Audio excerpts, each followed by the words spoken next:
جو صاحب ہیں جنہوں نے یہ مٹکا بجایا، میں براہ راست ان کی خدمت میں یہ عرض کرنا چاہوں گا کہ میرے بھائی، ہم جس دور میں گزر رہے ہیں، یہ دور وہ ہے کہ مسلمانوں کے گھروں کے لڑکے اور لڑکیاں مرتد ہو رہے ہیں، مسلمانوں کے بچے تباہ ہو رہے ہیں، بے دینی کی سارا سیلاب ہم پر مسلط ہے، نہ صرف بے دینی کا بلکہ کفر اور الحاد اور شرک ہمارے گھروں میں داخل ہو رہا ہے۔ اللہ نے آپ کو اگر مسجد کا سٹیج دیا تھا تو اس کو گانا بجانے کے لیے اور میوزک ثابت کرنے کے لیے استعمال کرنے کی بجائے کاش آپ اس کو امت کے ایمان کے بچانے کے لیے استعمال کرتے تو کتنی اچھی بات ہوتی۔ میں ہمت کر کے یہ کہنا چاہوں گا کہ جناب محترم عبد الغنی صاحب، قیامت کے دن جب اللہ تعالیٰ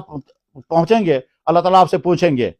جو چیز میرے نبی نے حرام کی تھی تو اس کو حلال کیسے کر رہا تھا؟ جو چیز میں نے کی ہی نہیں تھی تو اس بارے میں کیوں میرے بارے میں کہہ رہا تھا؟ میں نے آدم کو مٹی سے پیدا کیا تھا تو نے اس سے کہا مٹکا بنانا جائز ہے، مجھے یہ تم نے کیسے ہمت کی ہے؟ تو اللہ تعالیٰ شان